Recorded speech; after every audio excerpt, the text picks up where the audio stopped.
सहसवान में मंगलवार को मुख्यमंत्री योगी आदित्यनाथ ने पूर्ववर्ती सपा सरकार पर निशाना साधते हुए उसे माफियाओं और असामाजिक तत्वों का संरक्षक करार दिया। कहा कि भाजपा सरकार जीरो टॉलरेंस की नीति पर काम कर रही है। माफियाओं की करोड़ों की संपत्ति जब्त करने के साथ ही उनकी कोठियों पर जेसीबी चलवाने का काम कर रही है। आज प्रदेश में भयमुक्त माहौल है। कोरोना के दौर में भी लोगों ने दिवाली शान से मनाई। लेकिन भाइयों बहनों, आपने देखा होगा पिछले 4.5 वर्ष के अंदर ये बदले हुए उत्तर प्रदेश में अभी आपने दीपावली का पर्व सकुशल संपन्न किया है।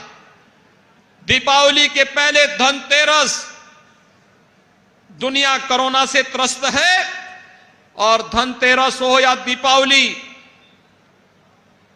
गोवर्धन पूजा रही हो या भैया दूज, ये सभी कार्यक्रम कितने शांतिपूर्ण ढंग से, कितने उल्लासपूर्ण तरीके से उत्तर प्रदेश के हर जनपद में मनाया गया। प्रमोद इंटर कॉलेज मैदान में मुख्यमंत्री ने 1328 करोड़ की 359 योजनाओं का शिलान्यास और लोकार्पण किया। जनसभा में योगी आदित्यनाथ ने केंद्र और प्रदेश सरकार की नीतियों का बखान किया। आज आप देख रहे होंगे उत्तर प्रदेश ने भारत सरकार की हर लोक कल्याणकारी योजना में अग्रणी स्थान प्राप्त किया है। भारत सरकार के द्वारा जो भी ऐसी गरीब कल्याणकारी योजनाएं हैं, स्वच्छ भारत मिशन में 2,61,00,000 परिवारों को एक शौचालय उपलब्ध करवाया गया। कहा कि पहले त्योहार कर्फ्यू के माहौल में होते थे। आताताइयों को पूर्ववर्ती सरकार संरक्षण देती थी।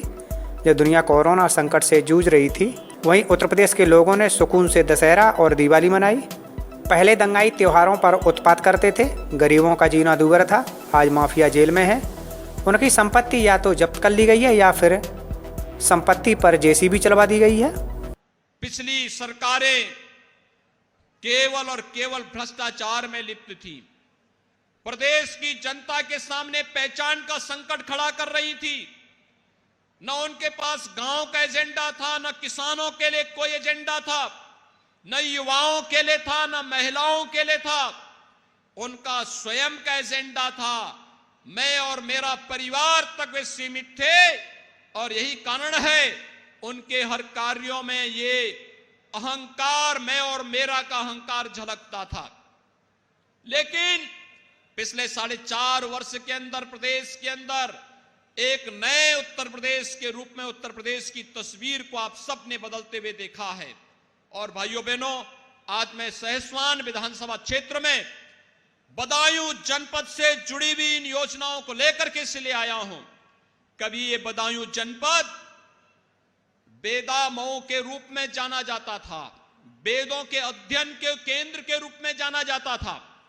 कहते हैं महाराज भगीरथ ने भी यहां तपस्या की थी और महाराज भगीरथ जिनके प्रयास से मां गंगा इस धरती पर आई और हजारों वर्षों से न जाने कोटि कोटि मानवों के जीवन का उद्धार करते हुए दुनिया की सबसे उर्वरा भूमि हमें प्रदान करती है।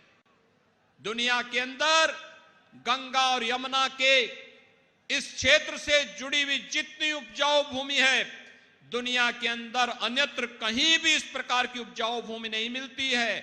और मैं तो कहता हूं उत्तर प्रदेश के अंदर जो संभावना है, इस संभावना को आजादी के बाद की सरकारों ने टटोलने का प्रयास किया होता तो उत्तर प्रदेश का अन्नदाता किसान अकेले पूरे देश और पूरी दुनिया का पेट भरने की सामर्थ्य रखता है।